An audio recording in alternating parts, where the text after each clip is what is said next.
comment peux-tu continuer à croire que tu es abandonné? Les gens vont t'abandonner pour avoir entendu telle chose et telle chose à ton sujet. Les gens vont t'abandonner parce que tu n'es plus de grande utilité pour eux. Tu ne peux rien leur donner. Les gens vont t'abandonner par jalousie, par envie. Les gens vont t'abandonner, bien-aimé. Mais le Seigneur des Seigneurs, Jésus-Christ de Nazareth, ne t'abandonnera jamais. Il ne t'abandonnera jamais. Quoi qu'il arrive, il ne t'abandonnera jamais. J'annonce à quelqu'un que Dieu va te consoler au-delà même de tes pensées, au-delà de tes calculs. Dieu va te consoler. La consolation de Dieu dépasse toute consolation humaine. Dieu va te consoler. À partir d'aujourd'hui, la consolation divine devient ton partage.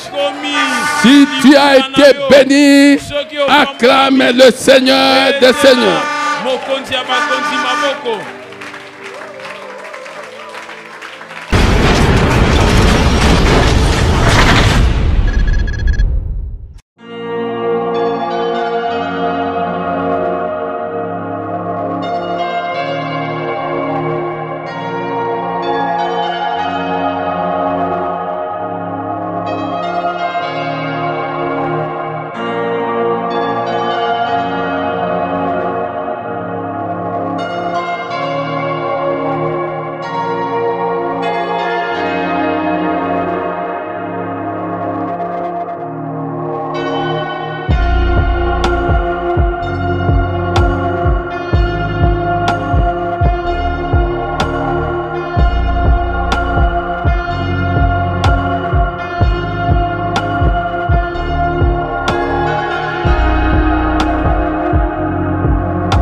Alléluia. Amen. Gloire à Jésus. Passons maintenant à un autre moment.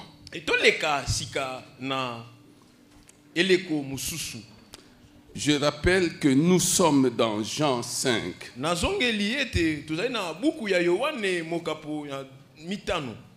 Jean 5, verset 1. Après cela, il y eut une fête juive et Jésus monta à Jérusalem. Or, à Jérusalem, près de la porte des brebis, il y a une piscine qui s'appelle en hébreu Bethesda et qui a 5 portiques.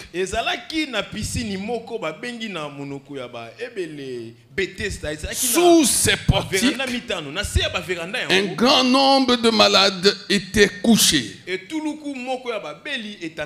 Des aveugles, des boiteux, des paralysés. Ils attendaient le mouvement de l'eau.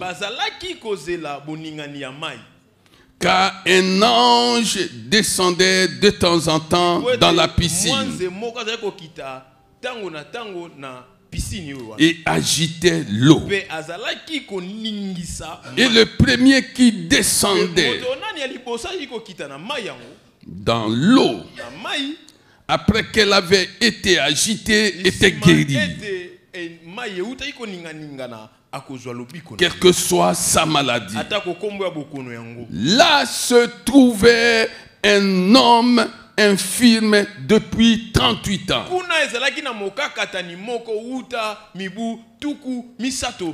Jésus le vit couché. Jésus le vit couché. Et sachant qu'il était malade depuis longtemps, il lui dit: veux-tu être guéri? L'infirme lui répondit: Seigneur, Seigneur, je n'ai personne pour me plonger dans la piscine quand l'eau est agitée. Pendant que j'y vais, un autre descend avant moi. Lève-toi, lui dit Jésus, prends ton lit et marche. Aussitôt, cet homme fut guéri. Il prit son lit et se mit à marcher. Que quelqu'un acclame la parole du Seigneur des Seigneurs. Que quelqu'un acclame la parole du Seigneur des Seigneurs.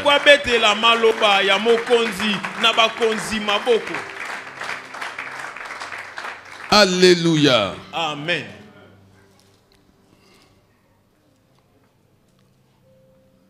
Nous parlons depuis un certain temps sur je n'ai personne. Je n'ai personne.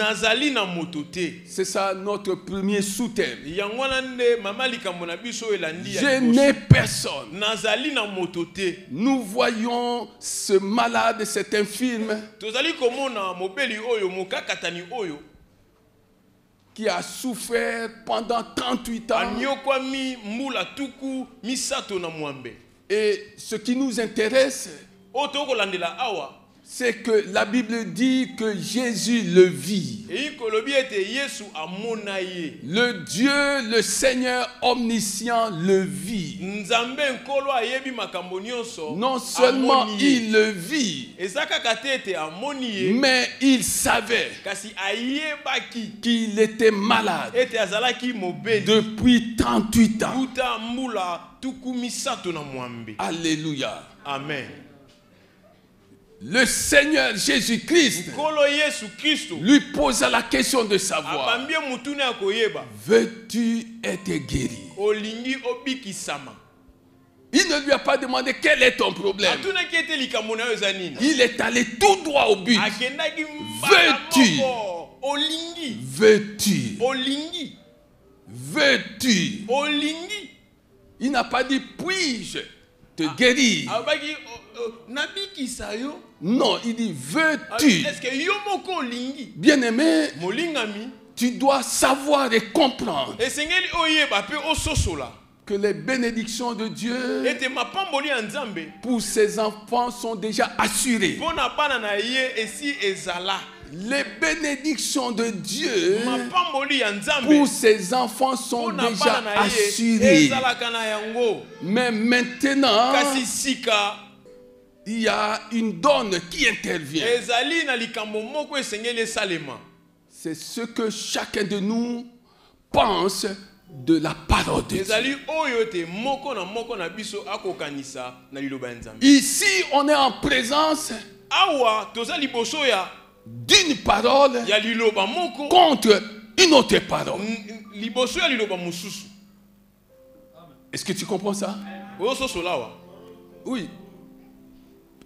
Parole de l'infirme contre la parole de celui qui dit une chose et la chose s'accomplit.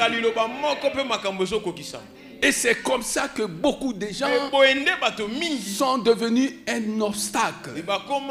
Un obstacle à leur prospérité, un obstacle à leur guérison, à leur délivrance, à leur joie, à leur bénédiction, à cause de leur parole. Fais attention, bien-aimé, à toutes paroles sortant de ta bouche. La parole de ta bouche peut te bénir tout comme elle peut te maudire. Je parle à quelqu'un, bien-aimé. La parole de ta bouche peut te bénir tout comme elle peut te maudire. La parole sortant de ta bouche peut t'ouvrir une porte, tout comme elle peut te fermer toutes les portes. Fais attention, bien-aimé. Veux-tu être guéri? L'infirme dit au Seigneur des Seigneurs, je n'ai personne. Et regarde comment il le dit. Il le dit, Seigneur. Seigneur. Il a dit Seigneur sans savoir qu'il était effectivement Seigneur au-dessus de tous les seigneurs. Il a dit Seigneur. Seigneur. Quand quelqu'un dit Seigneur, il n'a plus besoin de dire qu'il n'a personne. Seigneur, je n'ai personne. Il y a une scène qui se déroule ici. Il y a un ange qui descend. Mais Jésus est plus que les anges, les myriades d'anges réunis. Il est plus que les anges bien-aimés. Toi qui passes encore ton temps à invoquer les anges, tu es à côté. Tu es à côté de la parole. Quand Jésus entra par sa présence à la piscine de Bethesda, la mission de l'ange était suspendue. Par sa présence, la mission de l'ange était suspendue. L'ange ne pouvait pas descendre pendant que le maître lui-même était là. Alléluia. Amen. Si l'ange était descendu, là, on est dans la spéculation. On est dans la spéculation. Mais je voudrais que tu comprennes la valeur de cette spéculation. Si l'ange était descendu, ça aurait été pour adorer Jésus. Mais comme le lieu appelé Bethesda n'était pas un lieu où il fallait adorer, c'était un lieu où les gens partaient pour recevoir leur guérison, leur délivrance. C'est pourquoi Jésus-Christ, parfaitement homme, mais parfaitement Dieu, mais vivant sur la terre, était en contact avec le ciel. Et comme il était en contact avec le ciel, l'ange ne pouvait pas descendre. Alléluia. Amen. Alléluia. Amen. Parfois nous cherchons des signes. Seigneur, donne-moi un signe. Bien-aimé, il n'y a pas de signe. Il n'y a pas de signe qui dépasse en valeur, en puissance, en exactitude la parole de Dieu. Quand tu as la parole de Dieu, appuie-toi sur la parole de Dieu. Confesse la parole de Dieu. Déclare la parole de Dieu. Repasse la parole de Dieu. Et tu n'auras plus besoin de signes. Tu n'auras plus besoin de signes. Alléluia. Amen. Bien-aimé, la parole de Dieu, que chacun de nous se l'approprie, que chacun de nous s'appuie sur la parole de Dieu. Alléluia, je n'ai personne. Bientôt c'est la rentrée scolaire. Beaucoup de familles se posent cette question. Elles n'ont personne. Elles ne savent pas comment elles vont faire pour envoyer leurs enfants à l'école.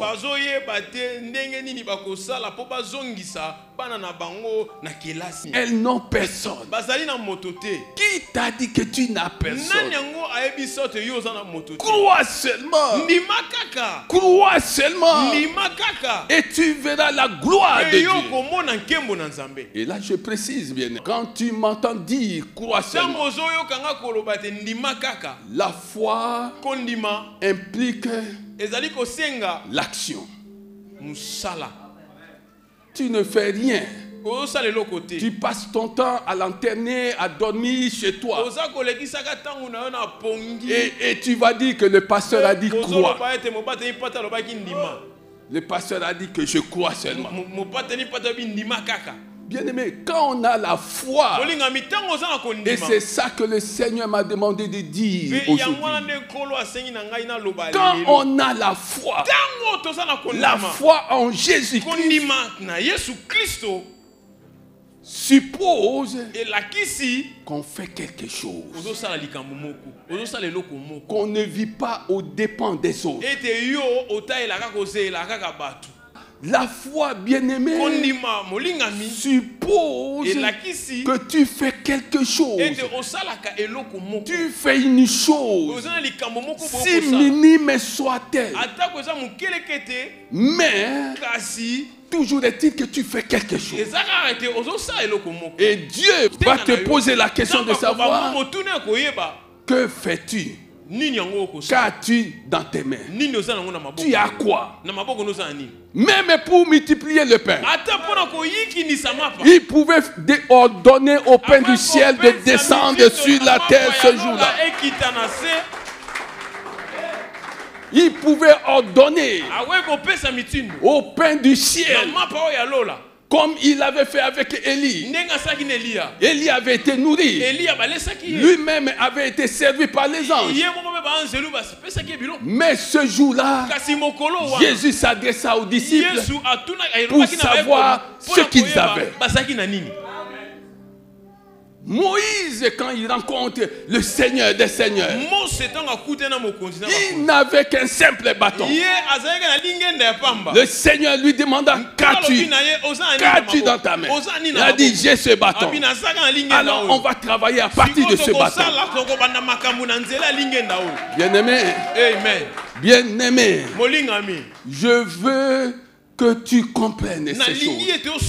Sinon, nous risquons d'avoir un peuple complètement infantilisé. Un peuple qui ne grandit pas. Un peuple qui vit seulement des miettes qu'on lui donne. Non, tu dois faire quelque chose, bien-aimé. Tu dois faire quelque chose. Réveille-toi, bien-aimé. Tu dois faire quelque chose. Ne passe pas ton temps à regarder la télévision. Ne passe pas ton temps à lire la parole de Dieu. Non, le pasteur t'exhorte à lire la parole de Dieu. Mais celui qui lit la parole de Dieu est appelé à agir. Quand tu lis la parole de Dieu, agis. Alléluia. Amen. Est-ce que tu comprends ces choses? Non. Parce que les gens ne comprennent pas quand ils viennent dans la maison de Dieu. Fais quelque chose.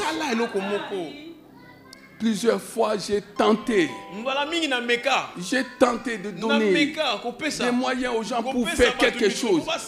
Bien-aimés, réveillons-nous. Réveillons-nous. Fais quelque chose. À partir de ce que tu as. Les petites choses. Les petites choses. Arroser de la foi en Jésus-Christ nous conduiront à des grandes choses.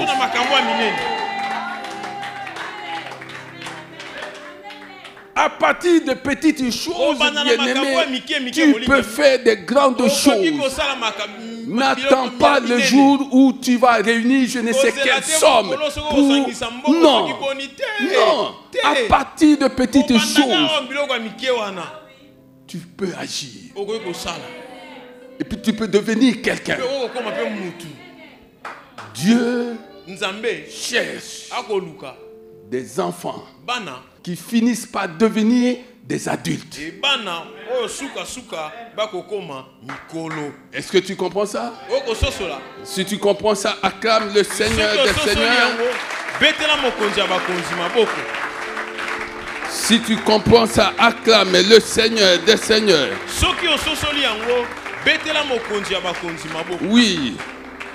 J'aimerais revenir sur ce passage. 1 Corinthiens 13, verset 11. Lorsque j'étais enfant. Lorsque j'étais enfant. 1 Corinthiens 13, verset 11. Lorsque j'étais enfant, je parlais comme un enfant. Je pensais comme un enfant. Je raisonnais comme un enfant. Lorsque je suis devenu un homme, j'ai mis fin qu'à partir de ce culte, quelqu'un prenne la décision de mettre fin à ce qui est de l'enfant. Alléluia. Amen. J'ai mis fin. J'ai mis fin à ce qui était de l'enfant. Apprends à mettre fin à certaines choses. Mais fin, bien-aimé. On peut t'assister. Mais on ne doit pas éternellement t'assister. On t'assiste pour qu'un jour toi aussi tu assistes. Est-ce que quelqu'un comprend ça? On t'assiste pour qu'un jour, à ton tour, tu assistes. L'assistance, si tu veux, n'est pas une prison. C'est un tremplin. Ça doit te permettre de passer à un autre niveau, à une autre étape. Depuis que tu es arrivé ici, on t'assiste. On t'assiste. On t'assiste. Aujourd'hui, ce mois, on doit mettre fin à l'assistance. On doit passer à la responsabilité. Oui, bien-aimé. Devenons responsables. Alléluia. Amen. Oui, bien-aimé. Est-ce que c'est normal? Cela montre que les gens ne vivent pas en alliance avec Dieu. Les gens ne vivent pas en alliance avec Dieu. Oui, bien-aimé. Les difficultés que tu traverses aujourd'hui ne sont pas une nouveauté sous le ciel. Tu n'es pas la première personne à traverser des difficultés. Ah oui, bien-aimé. Oui. Souviens-toi de mon témoignage. J'ai eu aussi à traverser des moments difficiles. Mais j'ai dit à Dieu, je veux vivre en alliance avec toi. Tout ce que tu vas me donner, ce sera pour toi, pour moi et pour les autres. Est-ce que tu comprends ça? Est-ce que tu comprends ça? Est-ce que tu comprends cette formule? Tout ce que tu vas me donner, ce sera pour te glorifier. C'est pourquoi quand on m'appelle pasteur, il n'y a pas de carburant. Pasteur, il y a des gens qui doivent aller à tel endroit. Pasteur, il y a telle chose qui manque. Je le fais avec plaisir. Parce que je suis en alliance avec Dieu. Qu'as-tu que tu n'aies reçu? Qu'as-tu que Dieu ne t'ait pas donné? Si Dieu t'a donné des choses, chaque fois tu penseras d'abord à Dieu. Oui, bien-aimé. Si Dieu t'a donné quelque chose, dans la jouissance de tout ce que tu possèdes, Dieu doit devenir ta priorité des priorités. Ah oui. Ah oui. Bien-aimé. Sinon, on resterait toute la vie enfant.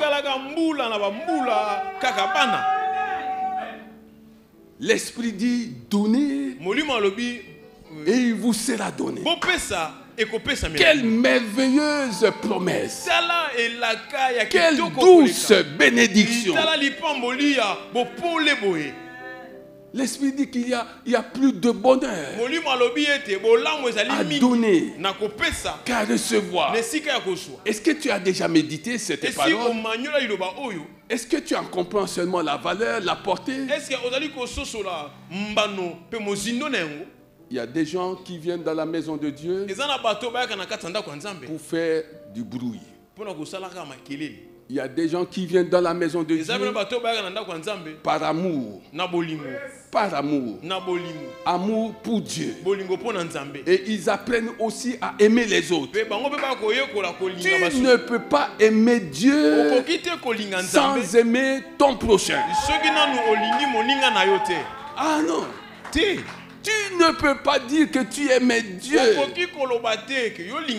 alors que tu n'aimes pas ton prochain.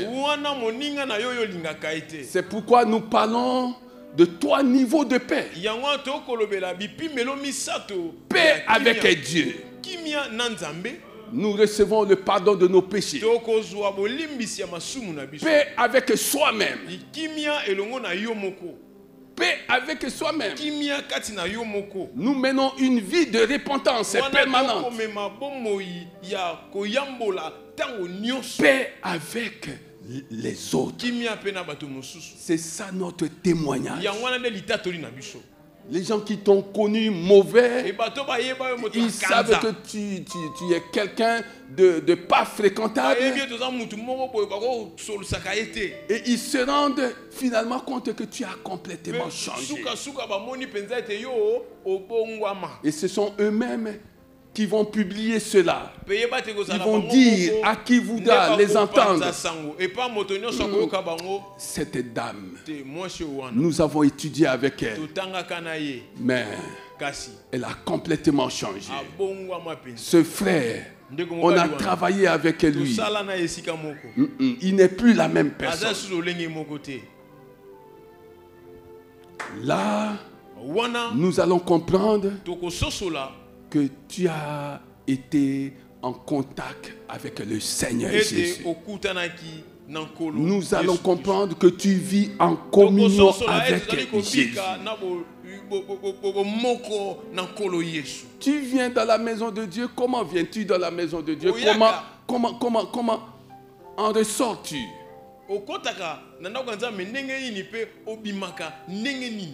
Tu viens dans la maison de Dieu, tu ne peux pas dire bonjour à ce frère, tu ne peux pas dire bonjour à cette sœur, tout simplement parce que il y a quelque chose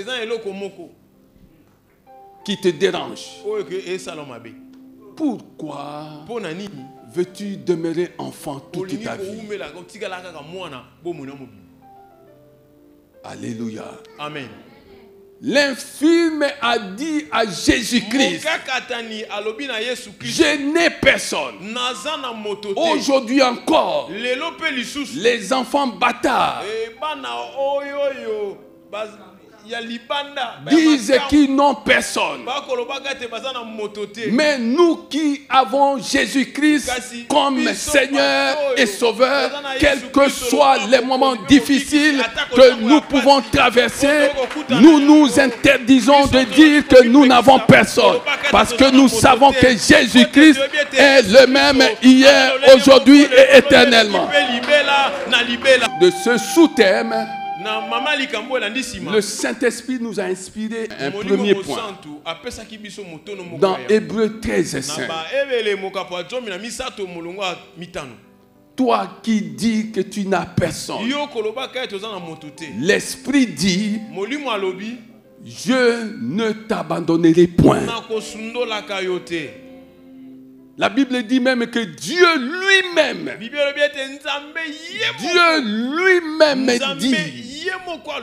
je ne t'abandonnerai point. Je ne t'abandonnerai point. Bien-aimé, si Dieu peut ressusciter les morts, si Dieu peut guérir même des maladies incurables, si Dieu peut sortir des prisons ceux qui étaient enfermés dans des prisons, si Dieu a pu donner son Fils Jésus-Christ en sacrifice, bien-aimé, qu'est-ce que Dieu ne peut pas te donner? Quel est le nom de cette chose que Dieu ne peut pas te donner? Car Dieu a tant aimé le monde, le grand amour, le grand Dieu, qu'il a donné, il a donné le grand don, le don inestimable en la personne de son Fils Jésus-Christ, qu'il a donné son Fils unique, afin que quiconque,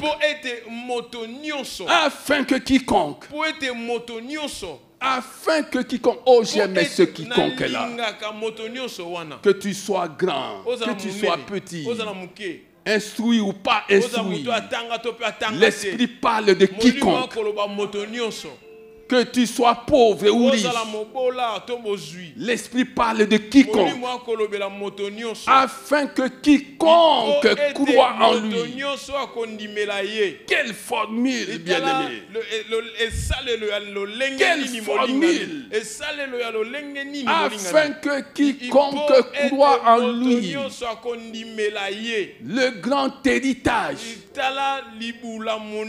le grand secret.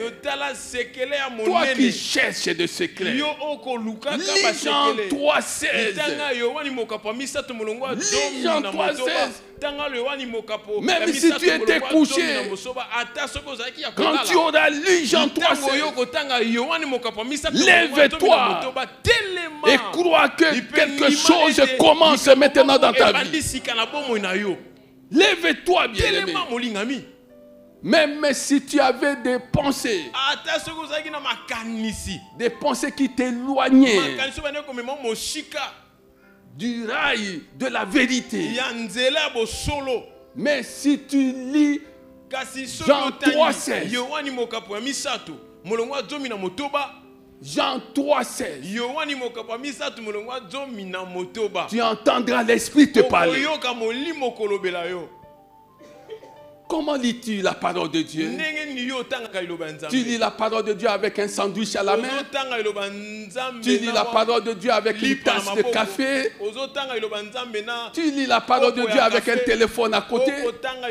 Tu n'as jamais lu la parole de Dieu. Tu n'as jamais lu la parole de Dieu. La parole de Dieu, lorsqu'elle est lue, la personne qui lit la parole de Dieu considère que c'est un moment saint. C'est un moment de gloire. C'est un moment de félicité. C'est un moment particulièrement saint. Oui, bien-aimé. Tu lis la parole de Dieu en regardant la télé. Tu n'as jamais lu la parole de Dieu. C'est pourquoi il est difficile que tu en retires les dividendes, que tu en retires les bienfaits. Si tu lis la parole de Dieu, cette parole, si tu l'as gardée en toi, face à une difficulté,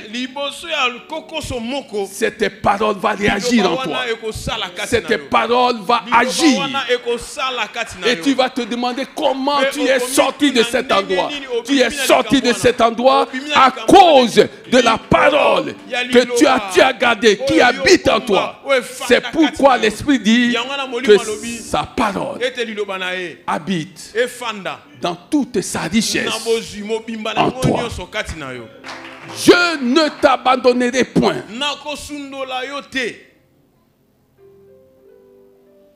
C'est ça. La mission de Jésus-Christ. Il est venu chercher et sauver ceux qui étaient perdus. Comment peux-tu continuer à croire que tu es abandonné?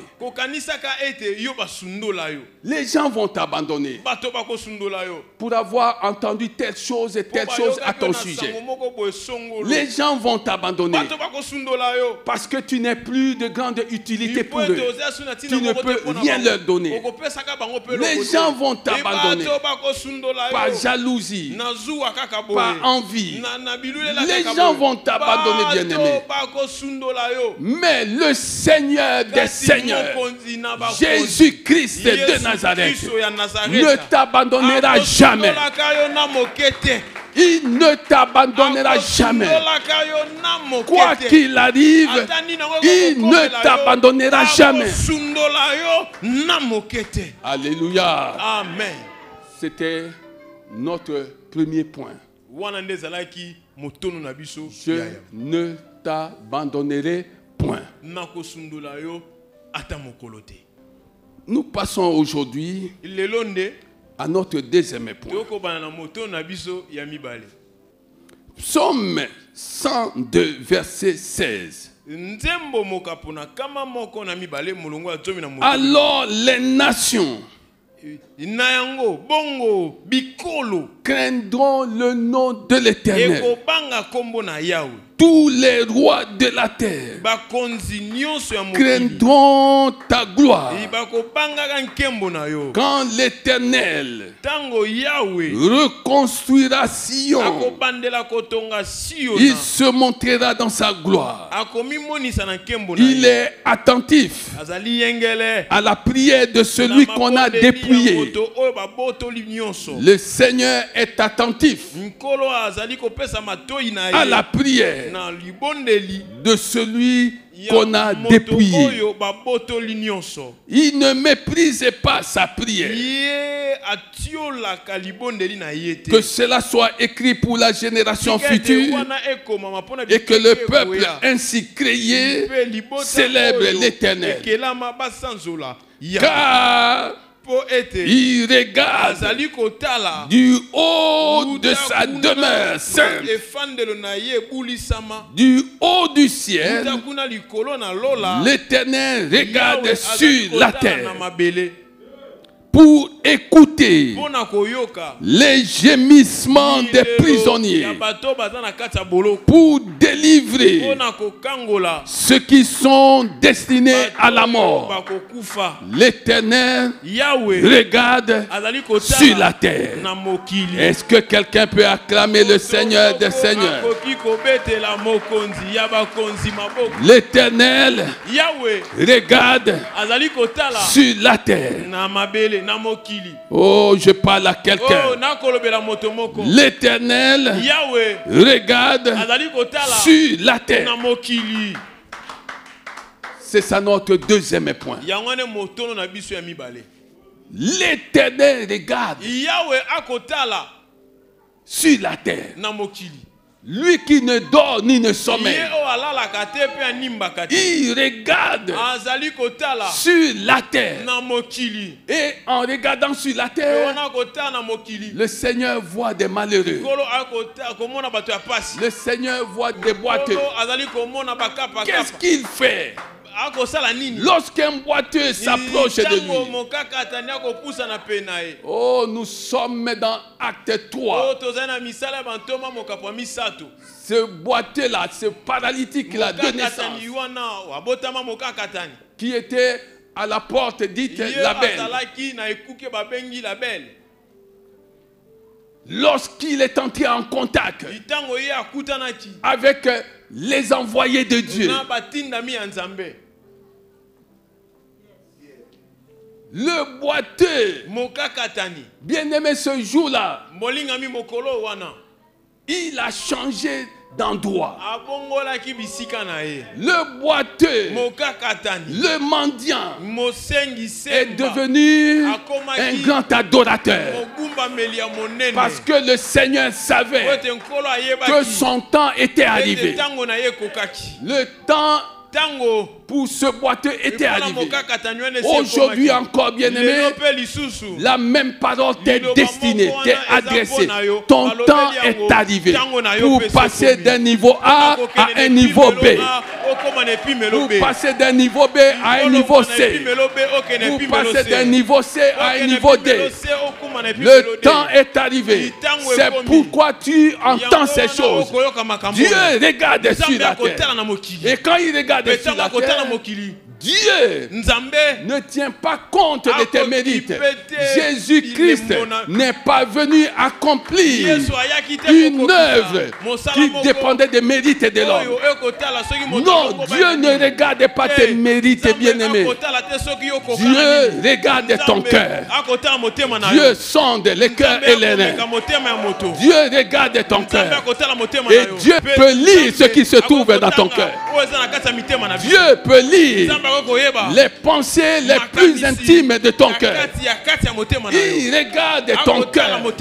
Et Dieu veut te sortir de cet endroit pour t'introduire dans un autre endroit. Est-ce que tu comprends ça? Est-ce que tu comprends ça?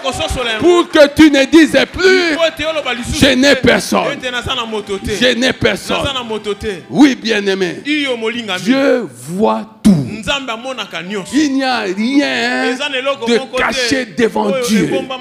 Rien n'est caché devant Dieu. Tes gémissements ne lui sont pas cachés. Tes pleurs ne lui sont pas cachés. Tes questionnements ne lui sont pas cachés. Tes projets ne lui sont pas cachés. Même tes pensées ne lui sont pas cachées. Mais Dieu te dit qu'il y a un temps pour tout. Il y a un temps pour tout. Il y a un temps pour pleurer. Il y a un temps pour pleurer.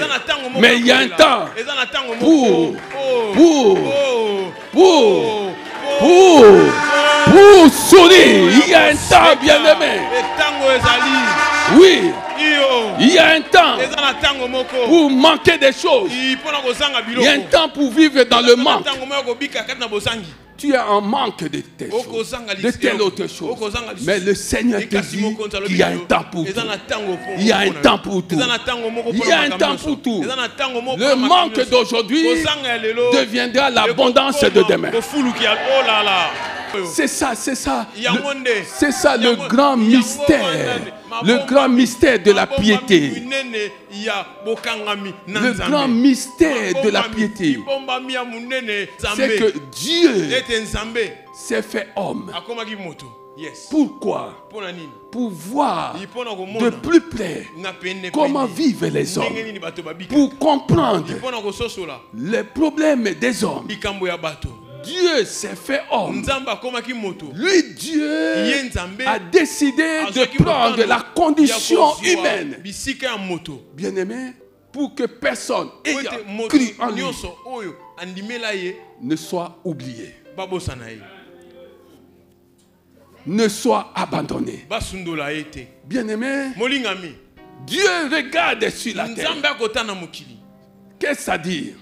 Dieu lui-même n'a pas seulement un radar, mais Dieu lui-même est un radar. C'est un radar. Un radar sur les hommes. Et aucun détail de ta vie n'échappe à Dieu. Dieu lui-même est un véritable scanner. Dieu scanne la vie de chacun de nous. Comment peux-tu dire que tu n'as personne? Tu n'as personne. Bien-aimé, je voudrais que tu découvres cette chose avec moi. Dieu regarde sur la terre. Il voit les boiteux.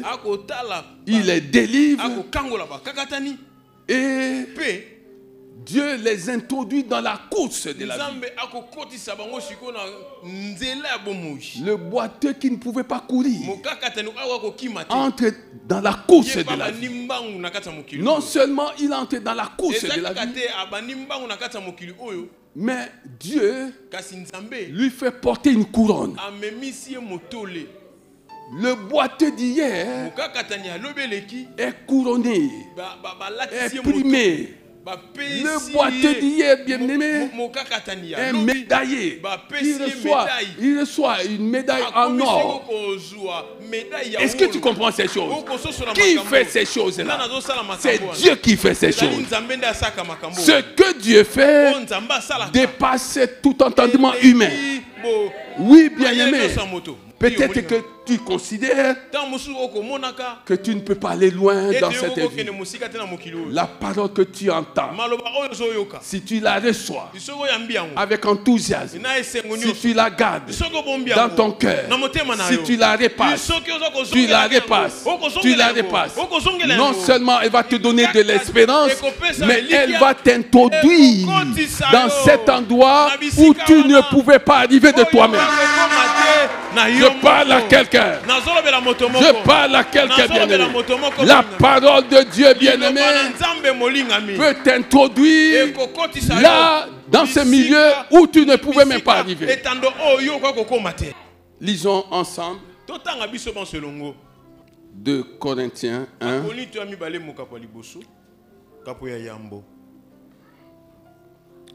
Verset 3. Béni soit Dieu, le Père de notre Seigneur Jésus-Christ, le Père plein de miséricorde, le Père plein de miséricorde, et le Dieu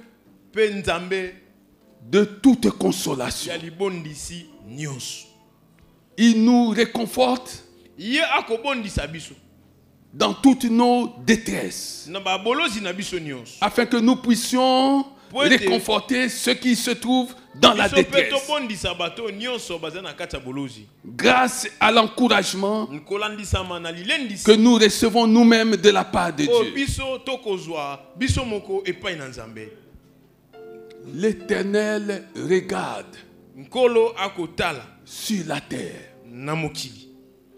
L'Éternel regarde sur la terre. Et ici, nous découvrons les caractères de ce Dieu-là. Il est notre Père. Et c'est le premier point du deuxième point. Il est le Père de miséricorde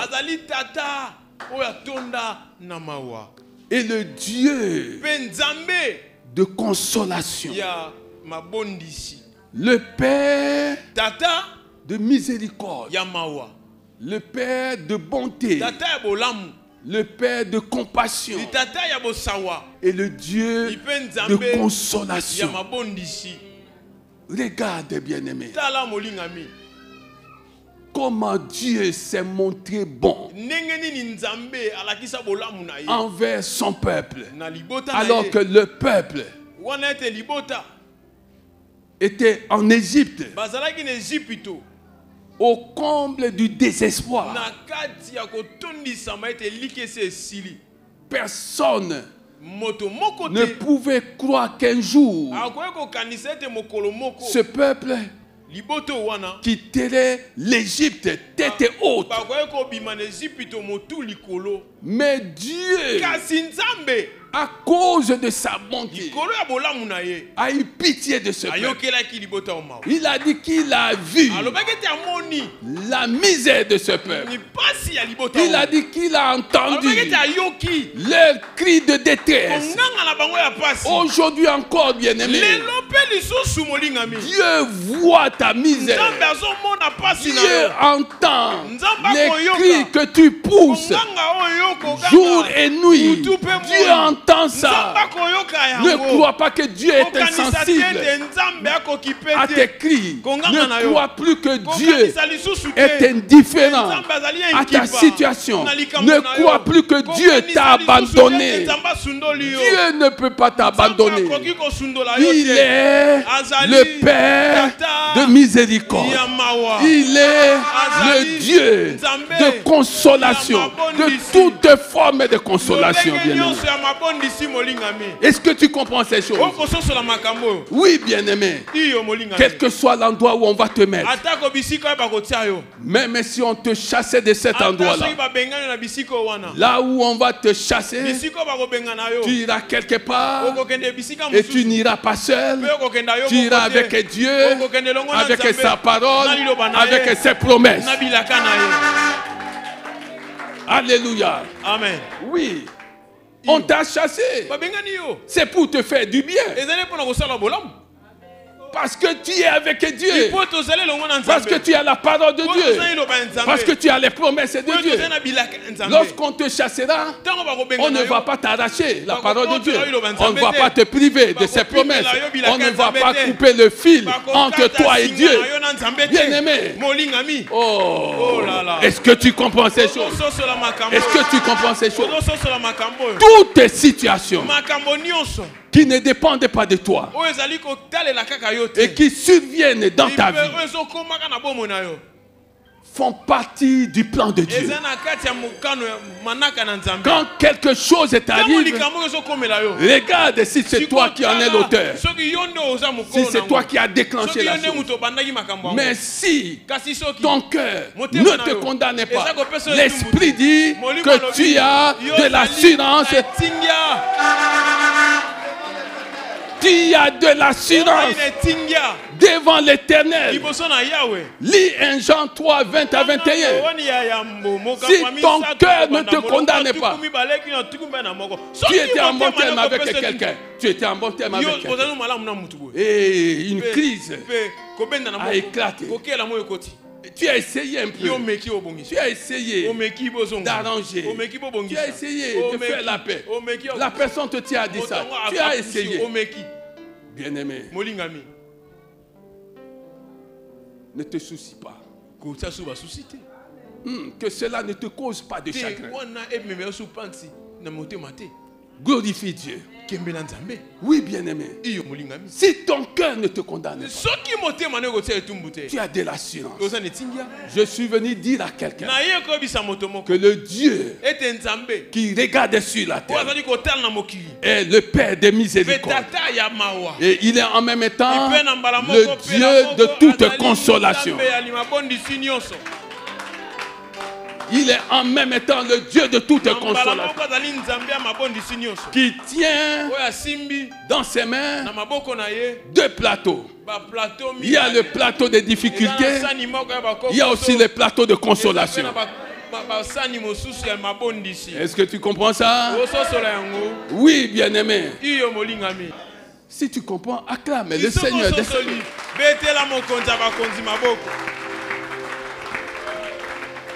Alléluia. Amen. Lisons Matthieu 9, verset 13.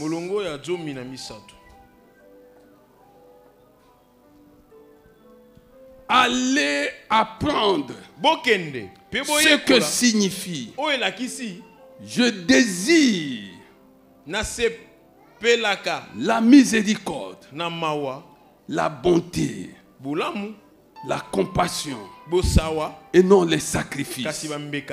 En effet, je ne suis pas venu appeler des justes, mais des pécheurs.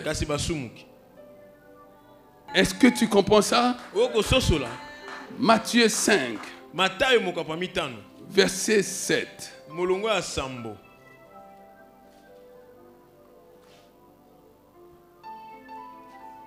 Heureux ceux qui font preuve de miséricorde. Heureux ceux qui font preuve de bonté, car on aura de la miséricorde pour eux. On aura de la bonté pour eux. Est-ce que tu comprends ça? Bien-aimé, apprends à être bon. Tu ne peux pas continuer à venir dans la maison de Dieu sans te soucier d'être bon. Apprends à être bon. Ayez un fond qui soit bon. Ayez un fond qui soit bon. Je parle à quelqu'un. Apprends à être bon. Genèse 1. Nous découvrons une chose qui est capitale, fondamentale. Dieu vit que ce qu'il avait fait était bon. Dieu vit que ce qu'il avait fait était bon. Qu'à partir d'aujourd'hui, Dieu voit tes faits et gestes, tes réactions, tes agissements, que Dieu les voit bons. Comment on peut venir dans la maison de Dieu et continuer à se tirer dessus?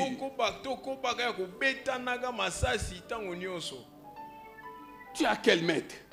Quel est le nom de ton maître? Si Jésus-Christ est véritablement ton maître, tu te monteras bon envers les autres. Je parle à quelqu'un. Si Jésus-Christ est véritablement ton maître, apprends à être bon. Que les gens témoignent que tu es bon. On est sur la terre des hommes où celui qui est bon ne doit pas s'attendre à ce que tout le monde dise qu'il est bon.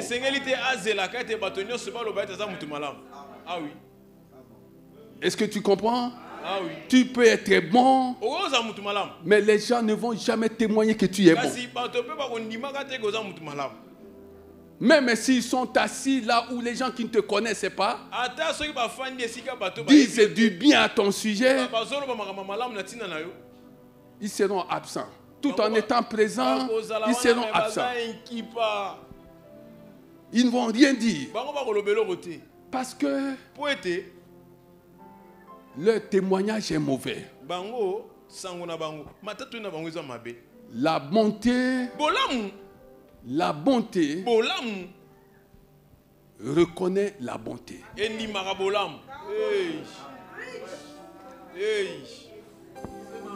La bonté, bien-aimée, quand toi-même tu es bon, tu vas reconnaître que ce frère est bon, qu'un tel est bon. Mais si toi-même tu n'es pas bon, quand bien même tu serais en présence de quelqu'un qui est bon, tu ne reconnaîtrais jamais ça. Est-ce que tu comprends ces choses? Ah oui. La bonté reconnaît la bonté. Ah oui, bien-aimé. Soyons bons. Apprenons à être bons. Apprenons à être bons envers les autres. C'est pourquoi j'ai toujours dit que tous les services que tu vas rendre ne sont pas monnayés. Tous les services que tu vas rendre, bien-aimé, ne sont pas monnayés. Où est ta bonté? Tu as rendu un service à quelqu'un, tu t'attends à ce qui te paye. Et la personne t'a même dit au revoir. Mais tu es toujours là. Dis, mais je te croyais déjà parti. Non, mais on n'a pas encore terminé. Bien-aimé, il y a des prestations que tu vas faire dans cette vie. Il y a des services que tu vas rendre dans cette vie. Il ne faut pas te faire payer. Ah oui, tu seras en train d'investir. Tu investirais sur la terre et dans le ciel. Ah oui, bien-aimé. Et tu ne dirais jamais que tu n'as personne. Oui. Tu ne connaissais pas cette personne, on t'a introduit. Maintenant, tu as des avantages. Reconnais que c'est un tel qui t'a donné ce contact-là. Mais il ne faut pas que celui qui donne le contact croit que il doit exercer un pouvoir sur toi. Bien-aimé, la bonté n'invalide pas la reconnaissance. Mais la bonté ne s'attend pas à la reconnaissance. La bonté n'invalide pas la reconnaissance. Mais nous devons savoir que la bonté ne s'attend pas à la reconnaissance. Quand tu t'es montré bon, oublie ça. Oublie. Ah non, oublie, bien-aimé. Que la gloire revienne à Dieu. Est-ce que tu comprends? Et tu ne pourras jamais dire que tu n'as personne. Maintenant, voyons maintenant le Dieu de toute consolation. Matthieu 5, verset 4. Heureux ceux qui pleurent. Heureux ceux qui pleurent. Comment pleures-tu? Pourquoi pleures-tu? Si tu pleures comme un meurtrier, si tu pleures pour être ingéré dans les affaires d'autrui, je ne pense pas que tu sois heureux. Heureux ceux qui pleurent, car ils seront consolés. Tu pleures parce que ce que tu attends de la part de Dieu ne t'est pas encore accordé. Tu es dans le bon. Parce que Dieu est ton Père. Il n'y a que lui pour te donner ce dont tu as besoin. Et Dieu va te dire que tu es heureux. Anne a pleuré. Elle a pleuré. Elle a pleuré. Devant Élie. Élie l'a regardé. Élie a cru qu'elle était complètement ivre. Elle a dit à Élie, ta servante n'a rien mis dans sa bouche. Bien-aimé. Est-ce que tu comprends? Elle a été consolée. Quand tu viens dans la maison de Dieu, décharge-toi de ton fardeau sur celui qui est venu sur cette terre des hommes pour porter tout fardeau. Décharge-toi de ton fardeau. Ne regarde pas celui qui est à côté de toi. Ne cherche pas à suivre la prière de celui qui est à côté de toi. Bien-aimé, tu as un problème. Et ce problème, pour être résolu, il n'y a que l'intervention divine. Quand tu entres ici, cherche l'intervention divine. Cherche la main de Dieu. Attends-toi au toucher de Dieu, afin que tu sois consolé. Je suis venu dire à quelqu'un que le Seigneur notre Dieu regarde sur la terre et aucun détail de ta vie ne lui échappe. Il contrôle toutes choses. Parce qu'il est le Père de miséricorde. J'annonce à quelqu'un que Dieu va te faire miséricorde. J'annonce à quelqu'un que Dieu va te consoler. Au-delà même de tes pensées. Au-delà de tes calculs. Dieu va te consoler. La consolation de Dieu dépasse toute consolation humaine. Dieu va te consoler. À partir d'aujourd'hui, la consolation divine devient ton partage. Si tu as été béni, acclame le Seigneur des Seigneurs.